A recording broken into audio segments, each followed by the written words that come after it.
मित्रांनो नमस्कार. आजपासून बरोबर 40 आठवड्यांनी मंगळवारीच 10 नोव्हेंबर आहे. अनेकांना 10 नोव्हेंबर हा दिवस निरनिराळ्या कारणांसाठी लक्षात असेल, पण अस्सल शिवभक्तांना हा दिवस शिवप्रताप दिवस एवढ्या एकाच गोष्टीसाठी माहिती असू शकतो. बरोबर की नाही?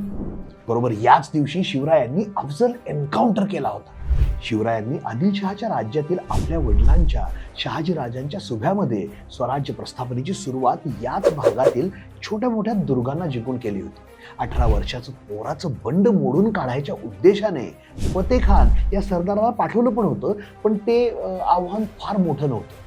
फतेह खानाला खूप सहज आपण पिटाळून लावू शकलो होतो.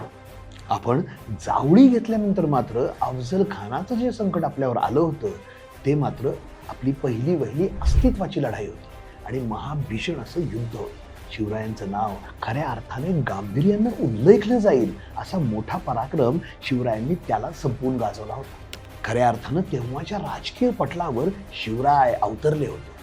त्यांच्या स्वराज्य निर्मितीची दखल आता अजूनच मोठ्या आणि बलवान शत्रूने घ्यायला सुरुवात केली होती. शिवछत्रपतींच्या आयुष्यातील अतिशय महत्त्वाचे आणि मोठी कलाटणी देणारी ही महत्त्वाची घटना होती.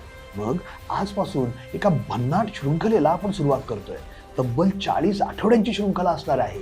आजपासून दर मंगळवारी मराठी, हिंदी आणि इंग्रजी अशा तिन्ही भाषांमधून प्रति सप्ताह 3 चित्रफिती घेऊन आम्ही येऊ. शिवजन्मपूर्व काळापासून अफजल वधापर्यंतच्या या शृंखलेत ॲनिमेशनच्या माध्यमातून भूगोलाच्या मदतीने हा संपूर्ण पट तुमच्यापुढे मांडण्यात येईल. आमच्या या चॅनलला आत्ताच सबस्क्राईब करून ठेवा, म्हणजे येणाऱ्या काळात कंटेंटच्या गराड्यात असं दर्जेदार काहीतरी तुमच्याकडून चुकणार नाही.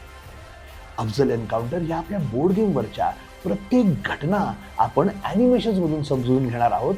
या भागात इतकंच. पुढच्या भागात पाहूयात शिवपूर्व काळातील राजकारण. जय शिवराय.